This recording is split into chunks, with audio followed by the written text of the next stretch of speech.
में हम लोग खेती-बाड़ी करते थे मेरे पेरेंट्स। अ, खेती-बाड़ी करते तो एकदम अच्छा था, हमारा लाइफ भी अच्छा था, फसल भी अच्छा होता था। एक हमारी बर्थडे भी जो भी होती है तो गाँव पूरे को सेलिब्रेट करते थे, उतना अच्छा था। क्योंकि सब लोग को कपड़े बाँटना वो सब कुछ होता था। एंड एक बार ऐसा हुआ था, फसल भी अच्छी हुई थी, बट फसल हाथ में आया था, बारिश बहुत हुई थी। बारिश में उस टाइम में स्टोरेज का उस उतना कैपेबिलिटी नहीं था, उस टाइम में 90।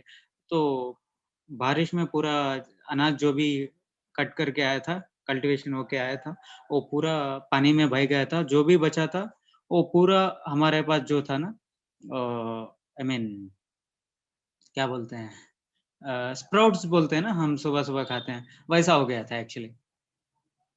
उसके वजह से हमारी जो फैमिली, मेरे पापा ने बाहर से जो फाइनेंस लाया था, एंड जो भी बाहर से जो भी आया था, वो पूरे घर सब बेच के हम एकदम फाइनेंस पूरा क्लियर करके एकदम सड़क में आ गए थे। हमारी कंडीशन ऐसी थी, एकदम रोड में आ गई थी। सुबह मेरे पापा काम करते थे, शाम में हमारे को फूड मिलता था, नहीं तो नहीं। कभी अगर आप समझो दिवाली आ गई, दशहरा आ गई या संक्रांति फेस्टिवल जो भी आ गई ना, सब लोग को बच्चों को अगर फेस्टिवल आए तो घर में अच्छे-अच्छे खाने जी के लिए चीज़ें बनती है। और नए-नए कपड़े मिलते हैं। हमारे को वैसा सिचुएशन नहीं था। मेरे पापा को उस दिन काम नहीं रहता था, हमारे को फूड नहीं रहती थी। एक दिन कई मैं ऐसे सिचुएशन देखा था मेरे बचपन में, हमारे को खाना खिलाने के लिए मेरे पेरेंट्स भी भूखे थे, मेरे भाई को, मुझे। तो उस टाइम में हम एक सिचुएशन ऐसा था कि हम भी काम करना पड़ता था। मेरा छोटा भाई वो 3 से 8 साल का था, वो भी मैं और होटल में प्लेट्स धोते थे। प्लेट्स हमारे गाँव में जो भी है, प्लेट्स धोते थे, एंड होटल में सर्विंग करते थे। अ उस टाइम में हमारे को वही काम मिलता था। किसी घर में किसी को एक बड़े घर वाले हैं, उनको कुछ भी मार्केट से सामान लाके देना, तरकारी या वेजिटेबल्स वो लाके देना, पानी भरना घरों में, वो काम करते थे। तो उससे जो भी 5-10 रुपए आते थे ना, वो पैसे लेके जाके घर में देना या हम बुक्स खरीदना। गवर्नमेंट स्कूल में डेली जाते थे, बट आफ्टर 4 ओ क्लॉक हम जो है ना काम करते थे। नाइट 9 बजे, 10 बजे तक काम करते थे। एक दिन होटल में मैं, मेरे भाई काम कर रहे थे, तो छोटे बच्चे हैं ना, हमारे को भी खेलने का मन रहता है। तो मन रहता है तो हम हमारे गाँव के पास एक टेम्पल है, टेम्पल के बाजू में ग्राउंड है, ग्राउंड में सब बच्चे खेलते हैं शाम के टाइम में।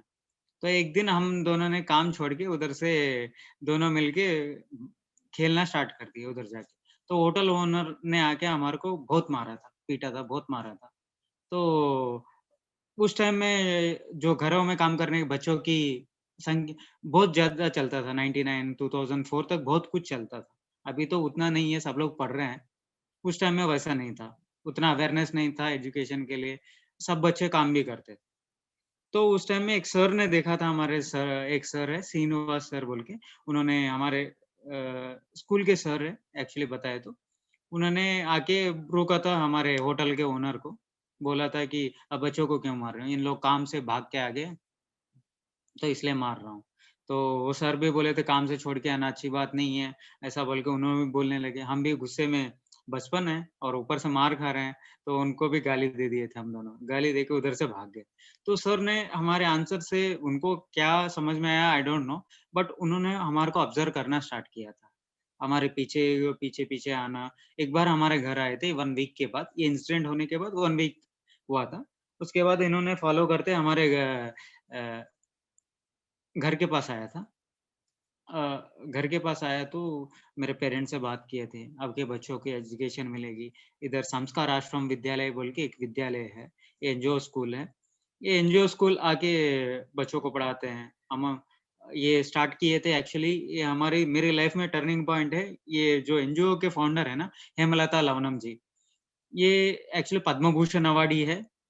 और इंडिया स्वतंत्र भारत होने के बाद 70 इयर्स में अपनी कंट्री इंडियन गवर्नमेंट 2 ही बुक्स पब्लिश करी है वुमेन्स के बारे में।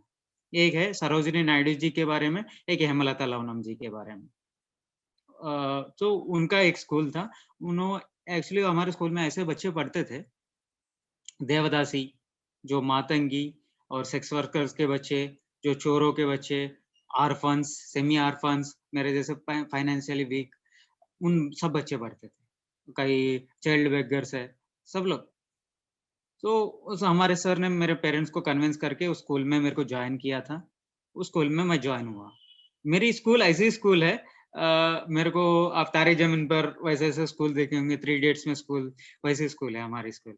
जो बच्चा चाहता है वो कर सकता है। वो राइटिंग्स है, राइटिंग्स लिख सकता है, किचन का काम है, किचन का काम कर सकता है, या लिखना हो तो लिख सकता है, खेल-कूद में, गार्डनिंग करने में, डिज़ाइनिंग करने में, सब कुछ कर सकता है। उसकी मन जो इच्छा है, हमारे अम्मा जो है ना हेमलता लावनम जी, उन्होंने ऐसा बिल्ड किया था, हमारे स्कूल को।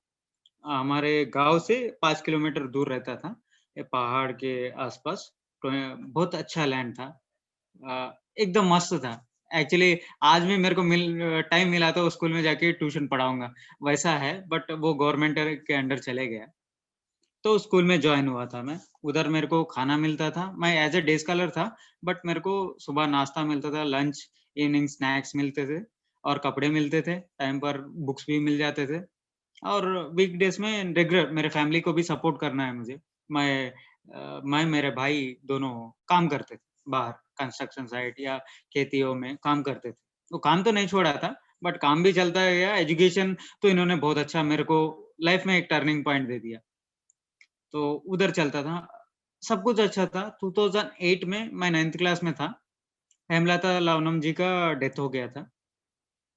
उनका कैंसर की वज़ह से डेथ हो गया था। 2009 में मेरा 10th कंप्लीट हुआ। उसके बाद हमारी स्कूल बंद हो गई थी कंप्लीटली, क्योंकि कोई फंड करने वाला नहीं था। एक्चुअली सम रीज़न्स की वज़ह से स्कूल बंद हो गई। उसमें जो बच्चे थे सेमी ऑर्फन्स, ऑर्फन्स, उन लोगों को अ देवदासी, उन लोगों को हमारे निज़ामाबाद के एक कलेक्टर थे उस टाइम के, योगिता राणा जी बोल के, उन्होंने वो बच्चों को ले लिया, एक गवर्नमेंट होम्स है ना, उसमें उन्होंने उन बच्चों को जॉइन करा देते। मेरे को तो पेरेंट्स हैं, तो मेरे को लेके नहीं गए थे, मेरे को जाने का मौका नहीं था। उस टाइम में मेरा हालत ऐसा हो गया था, फिर जाके मैं स्टार्टिंग फिर से स्टार्ट हो गया था मेरा लाइफ़, फिर वापस वापस हो गया था। मेरे पे पापा काम करते हैं ना, उनको ड्रिंकिंग की हैबिट हो गई थी, वो बेड रेस्ट हो गए थे। बेड रेस्ट हो गए थे, तो पूरा ज़िम्मेदारी घर का बड़ा बेटा हूँ, मेरे ऊपर गिरा था। मेरा भाई भी काम करता था, तो मैं एक नेचुरोपैथी केयर है, वो नेचुरोपैथी केयर में 3 साल काम किया था। उधर मेरे को 4000 था, मेरे को 2012 तक 6000 मिलते थे पैसे। उधर जो वीआईपी पेशेंट्स आते थे, वही ओबेसिटी, इन लोग न्यूट्रिशन, उन लोग को डाइट देता था, डेली उनका शेड्यूल फ़ॉलो कराता था, वो काम करता था। तो उस टाइम में सब लोग उससे मिलता हूँ, बात करता हूँ ना, सब लोग सर्विस देता हूँ, लोग बोलते थे मुझे, एजुकेशन के लिए अवेयरनेस देते थे। आप इधर 4-5 हज़ार कमा रहे हो, अगर आप अच्छे पढ़ लिए, लिख लिए, तो आपको ये 10 गुना बढ़ जाएगा, 60,000, 80,000, आपकी फैमिली को अच्छा देख सकते हो। वैसा बोल के उन लोग मोटिवेट करते थे, उन लोग पढ़ाते थे भी, मेरे के लिए बुक्स लाते थे। उनके घर वाले उनको विज़िट करने के लिए आते थे ना, मेरे लिए बुक्स मँगाते थे। बहुत अच्छा था। एक बड़ी कंपनी की एनिवर्सरी पार्टी थी, तो उन लोग पहले दिन मेरे को टिप्स इतना है मैम, मैं उधर 1 महीना काम कर रहा था, उतना सैलरी मिलती तो उतनी टिप आई थी, 5600 चेंज आई थी मेरे को पहले दिन का टिप। तो और इसका ₹300 मिलते थे, नाइट टाइम पार्ट टाइम का जॉब था ना, 300, लगभग ₹6000 आ गए थे मेरे पास। तो उन लोग पीने की हालत में ₹100 निकाल रहा है, ₹1000 निकाल रहा है, पता नहीं, बट हमारे को तो टिप आ रहा है। तो पैसे आ गए, तो हमने वो पैसे लेके सुबह-सुबह मैं हमारे इधर कोठी का एक प्लेस है, कोठी बोल के एक प्लेस है हैदराबाद में। उस प्लेस में बुक्स, किताब, ड्राफ्टर ये सब कुछ मिलता है। उधर गया सुबह-सुबह, कॉलेज के पास ही भी नहीं गया। सुबह कोठी के पास गया कि एप्रॉन जो भी चाहिए बुक सब कुछ खरीद लिया। बाकी 3000 कुछ पैसे मिले थे घर में, अम, मम्मी को भेज दिया था। कॉलेज गया, हर दिन सर मेरे को उठाता था। कौन एप्रॉन नहीं है, ये नहीं है, ड्राफ्टर नहीं है। मैं तो उस दिन उठा नहीं, सर ने आके मेरे को चेक कर रहा था, क्या है तेरे पास? मैं स्कूल के बच्चे के पास एक वो रहती है ना जज़्बा जैसा, मेरे पास है बस। कि मैं सबको दिखा रहा था, मेरे पास ये है। सर ने, हाँ, ला लिया फाइनली। तो पैसा मेरे को वो मिल तो मेरे को ये कैटरिंग में एक बात ऐसा पता चला था कि मेरी ज़रूरत पूरे टिप्स या मेरी सैलरी से वो हो जा रहा था। घर की भी देखभाल कर रहा था, तो कैटरिंग को छोड़ता नहीं था। क्योंकि ये सीज़न वाइज़ रहता है ना, रिसॉर्ट में जो फेस्टिवल सीज़न है, न्यू ईयर सीज़न है, एक सीज़न रहता है। उसके बाद आउटडोर कैटरिंग के लिए भी जाते थे, जो पार्टी फंक्शन्स होते हैं। इस टाइम में जाते थे ना, कभी कैटरिंग के लिए गए तो 10 लोग जाते थे, 2 लोग को ही लेते थे उन लोग, कैटरिंग के लिए। तो सबको काम नहीं मिलता था। हम सबको काम नहीं मिलता था। तो मेरे फ मेरे फ्रेंड्स जो है ना कई लोग जाते थे, कई लोग नहीं। हम तो बिना पूछ के आते थे ना, कॉलेज की दीवार कूद के उधर से आते थे। तो बहुत कभी-कभी हमारे को खाना मिलना मुश्किल हो जाता था। प्लेटफ़ॉर्म में सोते थे, क्योंकि 10 लोग गए तो 2 लोग को लेता था, बाकी लोग को मुश्किल हो जाती थी। एक दिन ऐसा कैटरिंग में गए थे, जो एक फ़िल्म स्टार की बेटी या बेटा का कुछ समथिंग बर्थडे था। तो 1000 टाइप का 1000 वैराइटीज़ थे। हम बच्चे गए थे, पूरे कैटरिंग बॉय 70 पीपल गए थे। तो बहुत 70 पीपल कैटरिंग बॉय समझे तो बहुत बड़ी पार्टी है। तो ऑलमोस्ट सब वीआईपी पार्टी में तो सब लोग हमारे गाँव के लोग जैसे तो ज़्यादा से ज़्यादा नहीं खाते, इन लोग थोड़ा-थोड़ा खाते हैं, सब कुछ छोड़ देते हैं। तो हम का पार्टी हो गई, बहुत सारा खाना बच गया था। जो हमारे को बुलाया था, जो कॉन्ट्रैक्टर था, उन्होंने बताया, "अब कितना खाना है खा लो, बाकी पूरा लेके चले जाओ। जितना लेके जाना है लेके चले जाओ।" तो हमने क्या किया था, मैं सब लोगों को खाना खाए थे, सब फ्रेंड्स को बुलाया था। बोला था कि, "भाई हम भी कैटरिंग के टाइम में कभी हमारे को कैटरिंग नहीं मिलता था। कभी 10 लोग गए तो 2 लोग ही जाते थे। कभी कैटरिंग नहीं मिलता तो बस स्टैंड में सोते थे, रेलवे प्लेटफ़ॉर्म में सोते थे, भूखे सोते थे, अपने पास कभी पैसा नहीं रहता था। तो हमारे को उस भूख की तकलीफ़ पता है, तो मैं जाके कवर्स लेके आता हूँ बाहर से, प्लास्टिक जो भी पॉलीथीन्स है, वो लेके जितना हुआ सब लोग पैक करेंगे, रोड साइड पीपल को बाँट देंगे बोल के बोला था मैं। अपने जैसे जो भी लोग सोते हैं। कई लोग बोले थे मेरे फ्रेंड्स, "यार तेरे को खाने के लिए नहीं है, तो जाके किसी और को खाना पेट भरेगा, कैसा हो सकता है? इसके लिए तू लेके जाने के लिए तेरे कैटरिंग के पूरे पैसे इसमें ही चले जाएँगे, हम नहीं आएँगे" बोल के सब लोग बहुत लोग 70 पीपल में 10-15 लोग मेरे बात सुने थे। बाकी पूरे रिजेक्ट करके चले गए थे। हम 10-15 लोग पूरे पैक करे थे। हैदराबाद में बसवतारकम हॉस्पिटल बोल के एक हॉस्पिटल है। उधर से डिस्ट्रीब्यूट करना स्टार्ट किए थे हमने। सिकंदराबाद रेलवे स्टेशन तक अराउंड 600 टू 700 पैकेट्स पूरे डिस्ट्रीब्यूट कर दिए, फूड पैकेट। उस टाइम में सब लोग को हमारे को तो चलना आदत है। चल के सब लोग दोस्ती-दोस्ती में सबको डिस्ट्रीब्यूट करके 15 लोग डिस्ट्रीब्यूट कर दिए। डिस्ट्रीब्यूट कर दिए तो उधर मैं एक ऐसा सिचुएशन देखा था, एक आदमी अच्छा था, कपड़े भी अच्छे थे। वो रोड में प्लेटफ़ॉर्म में सोया था, मैंने उठा के उसको खाना दिया। अब उस आदमी ने ऐसा खाना खाया था, जो पैकेट मैंने दिया था उसको फाड़ के हाथ डाल के खा ले रहा था। तो एक्चुअली आप किसी गरीब को देते हो या भिखारी को खाना देते हो ना, वो क्या करता है मिनिमम तो हाथ धोता है, एक अच्छा प्लेस देख के बैठता है, बैठ के खाता है आराम से। बट ये कितना भूखा होगा? ये ड्रंक्ड भी नहीं था, उतना भूखा था, भूखा सो तो मेरे को उसको देख के आँसू आ गया था, क्योंकि वो कितना भूखा होगा। तो मैं सोचा था, मैं इतना अच्छा काम कर रहा हूँ। हम कैटरिंग के लिए हमारा पेट भरने के लिए एक्चुअली गया था मेरे पेट भरने के लिए, इधर हो गया है दूसरे के पेट भरने के लिए। तो मेरे को अच्छा लगा था। तो जभी भी कैटरिंग जाते थे, थोड़े कवर्स लेके जाते थे, अभी भी मेरे बैग में रहते हैं कवर्स।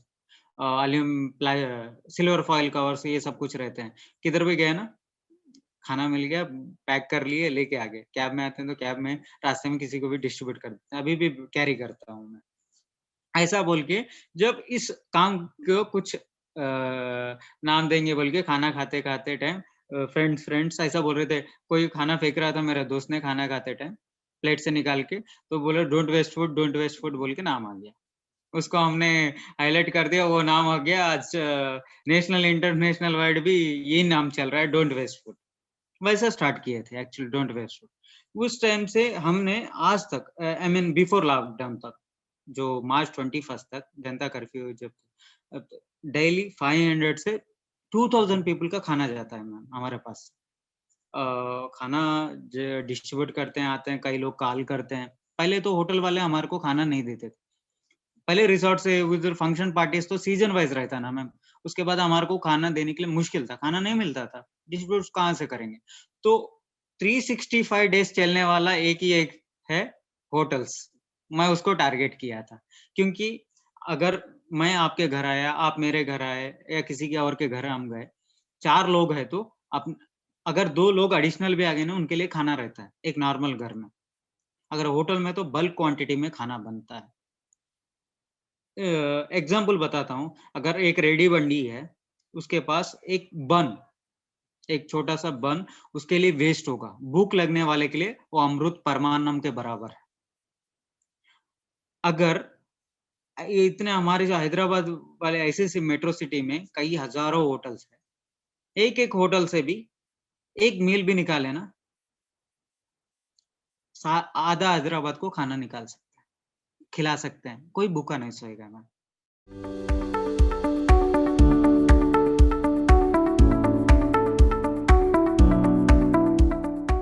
पहले हम होटल वाले को जाके पूछते थे, मैं मेरे फ्रेंड्स पूछते तो होटल वाले हमारे ऊपर शक शक करते थे, क्योंकि हम जो पैकिंग करते थे सिल्वर फॉइल कवर करते थे अच्छे से नीटली पैकिंग। वो समझता था ये सेल करने के लिए जा रहा है या डिस्ट्रीब्यूट करने के लिए जा रहा है, वो डाउट आता था उनके पास। तो उन लोग क्या करते थे, फूड देने के बाद हमारे पीछे आदमी को छोड़ते थे, ये दे रहा है या नहीं। तो हमने उस टाइम में फोटोज खींच के, क्योंकि फोटोज इंपॉर्टेंट हो गया मैम, प्रूफ वही है ना। जवान की बात कोई नहीं, स्टार्टिंग है, ये आदमी काम कर रहा है बोले तो आज कोई भी मानेगा, क्योंकि आज मार्केट में हूँ मैं। स्टार्टिंग स्टेज था, तो तकलीफ तो उठानी पड़ती है। तो फ्रेंड के मोबाइल्स में मोबाइल वो फ़ोटो खींच के उनको फ़ोटोज़ भेजते थे, फ़ोटोज़ दिखाते थे। तो वो मानते थे और उनका आदमी भी आके पीछे-पीछे इंक्वायरी करता था हमारे ऊपर। तो उनको ट्रस्ट होता था, होटल्स वाले देते थे।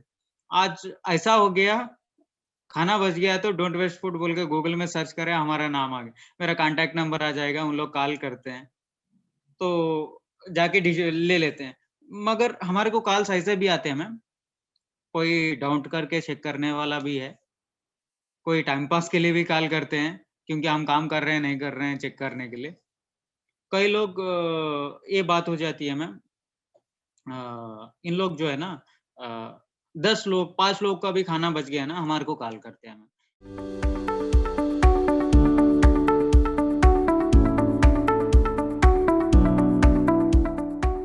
खाना जो देते हैं ना, स्लम बच्चों को भी देते हैं, उनके साथ हमारा एक बॉन्डिंग हो जाता है। क्योंकि हम डेली खाना देते गए ना, उन बच्चों को भी पढ़ाते हैं हम, बच्चों को पढ़ाते हैं। हमारे पास अराउंड 4000 बच्चे पढ़ते थे, स्लम किड्स। हम क्या करते थे, स्लम किड्स की पढ़ाई का एक शेड्यूल है मैम हमारे पास, एक्चुअली एक मेथड बनाया था मैंने। इन बच्चों को एक्चुअली मैं एक एनजीओ हूँ, नॉर्मल पर्सन हूँ। मैं उनको एजुकेशन दे सकता हूँ, ट्यूशन पढ़ा सकता हूँ, बट मैं उनको सर्टिफिकेट नहीं दे सकता। आजकल सर्टिफिकेट का बहुत वैल्यू है।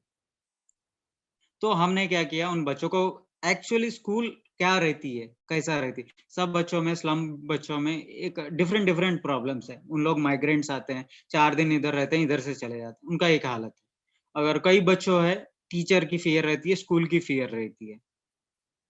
और कई बच्चे हैं, पेरेंट्स उन बच्चों के ऊपर डिपेंडेंट रहते हैं, पेरेंट्स उन बच्चों को बेगिंग कराने के लिए भेजते हैं या काम कराने के लिए भेजते हैं।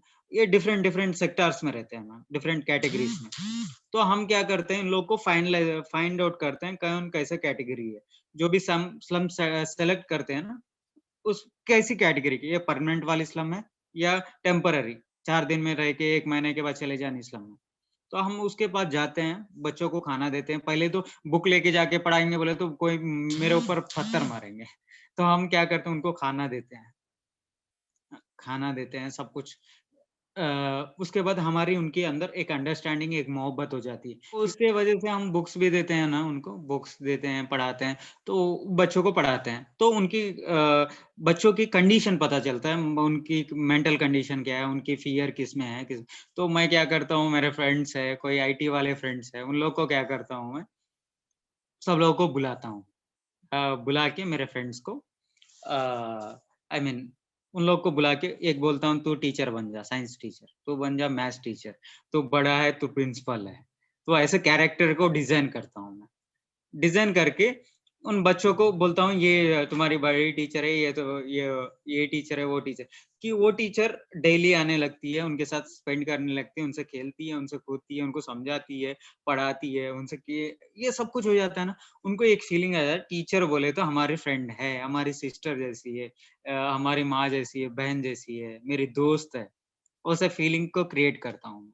क्रिएट करने के बाद आजू-बाजू गवर्नमेंट स्कूल होता है ना, उस गवर्नमेंट स्कूल में जाता हूँ, प्रिंसिपल से, टीचर से बात करता हूँ, क्योंकि हमारे पास जो बच्चे हैं ना, नॉर्मल किड्स नहीं है, डेली स्कूल आने वाले बच्चे नहीं है।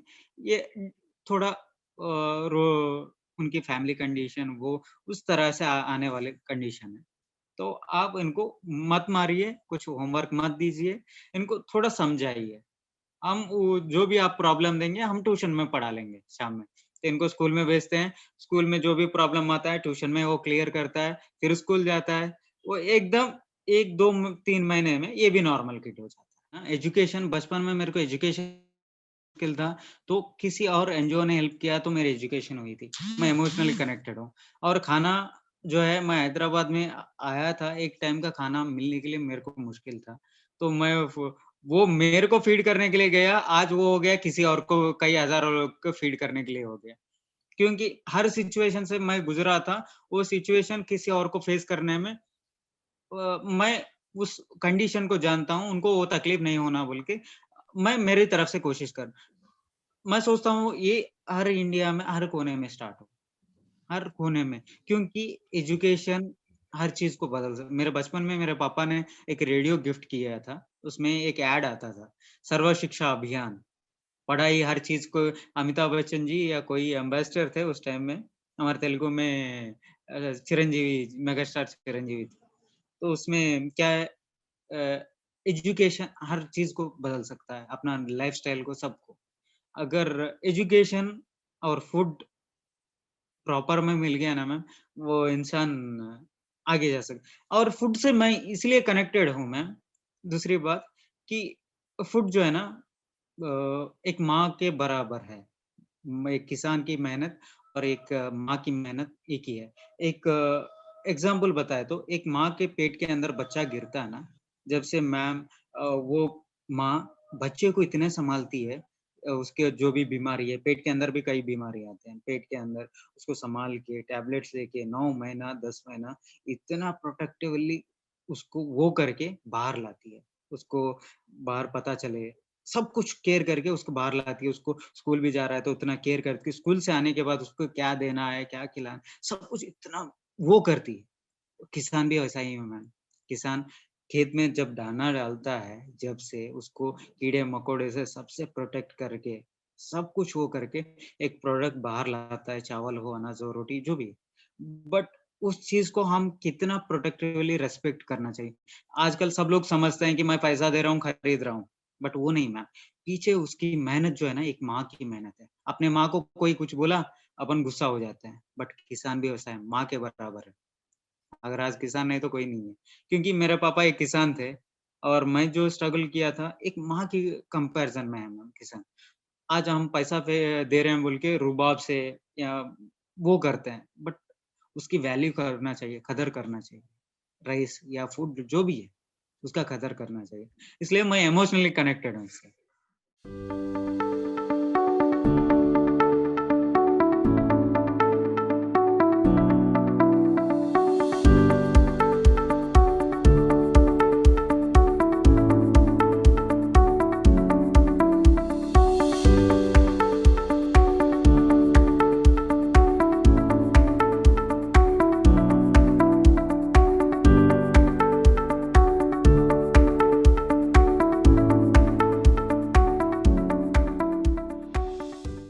के टाइम जनता कर्फ्यू हुआ था ना, उससे पहले दिन होटल्स में जो खाना आया था, ज़्यादा आया था हमारे को। कितना अराउंड कितना उस दिन नेक्स्ट दिन जो होटल्स होते हैं ना, कर्फ्यू कुछ भी होता है, बंद होता है ना, नेक्स्ट दिन उन लोग क्या करते हैं, जो नेक्स्ट दिन यूज़ करते हैं ना, वो खाना उन लोग रख लेते हैं, बाकी हमारे को दे देते हैं। तो जनता कर्फ्यू था, नेक्स्ट दिन तो यूज़ नहीं होगा, वो खाना भी हमारे को दिए दिए थे। हम 2000 का खाना आने वाला फूड, उस दिन 8-9 हज़ार लोग का खाना आया था, जनता कर्फ्यू के पहले दिन। तो हमने डिस्ट्रीब्यूट कर दिया। दूसरे दिन जनता कर्फ्यू था ना, उसके लिए ब्रेड, बन वो सब खरीद लिया था मैंने। एक सर थे, उन्होंने थोड़ा हेल्प किया था कि बन्स, ब्रेड खरीदने के लिए एक शॉप से बात किया, उधर से थोड़ा सामान प्रोक्योर करके नेक्स्ट दिन जनता कर्फ्यू के दिन शाम में रोड साइड पीपल को हमने डिस्ट्रीब्यूट कर दिया। उसके बाद मोदी जी ने क्या किया था, आई मीन वो लॉकडाउन अनाउंस कर दिया। लॉकडाउन अनाउंस करने के बाद मैंने एक फेसबुक में पोस्ट डाला था, जो लोग हैं रोड साइड पीपल के लिए खाने के लिए मुश्किल हो रही है। आप अगर आपके पास खाना है, तो मेरे को बता दीजिए, मैं जाके कलेक्ट कर लूँगा। मैंने सीपी हैदराबाद के जो कमिश्नरेट है, उनके पास गया था, उनसे बात किया था, लेटर परमिशन लिया था, लेके डिस्ट्रीब्यूट करना। पहले तो हमारे के पास रोड में कोई नहीं दिखता था, क्योंकि वो रोड में कोई आया तो पुलिस भी मारती थी। कंडीशन वैसा था, कंप्लीट लॉकडाउन था। शिफ्ट था ना, उस टाइम में हमारे को जो जो road side front line warriors बोलते हैं, पुलिस वाले को, म्युनिसिपैलिटी वर्कर को बटर मिल्क समर था उस टाइम में, तो बटर मिल्क और वाटर बॉटल्स, फूड प्रोवाइड करते थे। तो मेरी काम देख के कई लोग अगर मैं ग्राउंड लेवल में रोड में फिर सकता हूँ, आप जैसे लोग, बड़े लोग, कोई नहीं जा सकता। उनको काम करने का इच्छा है, बट वो लोग बाहर नहीं जा सकते। उन लोग क्या करते हैं, मेरे को सपोर्ट करते थे कि इस जगह खाना है, आप जेके लेके चले जाओ। वैसा स्टार्ट हुआ था। पहले दिन एक 100 लोगों का कुछ खाना डिस्ट्रीब्यूट करे थे। विथिन 1 वीक में डेली टू 20,000 पीपल का 20,000 पीपल का खाना आता था। तो 20,000 पीपल का तो खाना आ रहा है मेरे पास डिस्ट्रीब्यूट करने के लिए। बहुत स्ट्रगल कर रहा था मैं, कैसा डिस्ट्रीब्यूट होगा 20,000 का पीपल का खाना, कैसे दूँ? मेरे पास उतना ट्रांसपोर्ट नहीं है। तो फेसबुक में एक वो डाला था, अविनाश भैया बोल के एक भैया है, उन्होंने ट्रक दिया था मुझे, एक ड्राइवर के साथ। और ट्रक लेके गए थे, 20,000 लोग का खाना, सुबह 11 बजे स्टार्ट होता था, शाम में 4-5 बजे तक खत्म करके आते थे। डिस्ट्रीब्यूट करते थे, हर स्लम में, सिटी में, क्लस्टर में, सब कुछ। वैसा 3 महीने डिस्ट्रीब्यूट किए थे। हम ये खाना डिस्ट्रीब्यूट करते टाइम पहले तो मैं अकेला था, सिटी में कोने-कोने में मैं अकेला दिखता था। तो उसके साथ मैं एनिमल्स को भी फीड करता था, क्योंकि समर है। एनिमल्स को अगर अपन खाना नहीं दिए ना, वो पागल हो जैसे होके किसी को भी काट सकता है। तो हम उनको भी फीड करते थे। वैसा एनिमल्स को भी 4,000 एनिमल्स को फीड करते थे, 16,000 लोगों को भी खाना जाता था। तो हम खाना सभी को दे रहे थे। उस टाइम में क्या हो गया, मैं अकेला देने वाला नहीं हूँ, एक अकेला एनजीओ नहीं हूँ, कोई और भी है, बहुत सारे लोग हैं। तो इन लोग क्या करते थे, आधा खाते थे, आधा फेंक देते थे। उस क्रिटिकल सिचुएशन में किसी और कई-कई लोगों का रिस्क है। अपने जान की खतरा भी समझकर किसी और के लिए कोई खाना जब बन के खाना बना रहा है, मेरे जैसा डिलीवरी बॉय डिलीवरी कर रहा है, कोई और उसके लिए रिसोर्सेस वो कर रहा है। सब कुछ सबका रिस्क है मैम, सबका जान लगा के किसी और कोई भूखा नहीं रहना बोल के सबका इंटेंशन है। इन लोग क्या कर रहे हैं, आधा खा रहे हैं, फेंक दे रहे हैं। तो मेरे को तकलीफ हुआ था, क्योंकि फूड के बारे में मैं जानता हूँ, कितना वो होता है। तो हमने क्या किया, इनको ऐसा नहीं, ग्रोसरीज़ डिस्ट्रीब्यूट करते हैं। ग्रोसरी क्योंकि वो दाल से खाएगा, मिर्ची और साल्ट से खाएगा, उसकी मर्ज़ी, जो भी है, भूखा नहीं रहेगा, खुद बना के उसका जो पसंद है वो खा लेगा। तो मेरे फ़ेसबुक में और एक पोस्ट डाला था कि फ्रेंड से पूछा था, ऐसा ग्रोसरीज़ की नीड है। एक फ़िल्म स्टार है, स्मिता जी बोल के, उन्होंने रिस्पॉन्ड हुआ था। उन्होंने थोड़ा दिया था, उसके बाद फ़ेसबुक वाले एक हैंड, सबका हैंड, यूनाइटेड हैंड्स, सब लोग ने मेरे हाथ उन लोगों ने बताया कि शॉप में जाओ, मेरा नाम बोलो, ले लो। उन लोग शॉप का एड्रेस देते थे, मैं जाके लेता था। इधर मनी ट्रांज़ैक्शन कुछ भी नहीं है, ओनली मटीरियल ट्रांज़ैक्शन था। उधर जाता था, ग्रोसरीज लेता था, स्लम्स में उधर-इधर डिस्ट्रीब्यूट कर देता था। उसके साथ हैदराबाद में नहीं, टोटल 11 डिस्ट्रिक्ट्स में, तेलंगाना में 11 डिस्ट्रिक्ट्स में हमने डिस्ट्रीब्यूट किया। ट्राइब्स को डिस्ट्रीब्यूट किया था और माइग्रेंट्स को डिस्ट्रीब्यूट किया था। उस टाइम में हम ग्रोसरीज डिस्ट्रीब्यूट करते टाइम में मेरे को एक बात पता चला था, किसान है, किसान के पास अभी वेजिटेबल्स है, फ्रूट्स है, उसका लाइफ स्पैन कम रहता है ना मैम।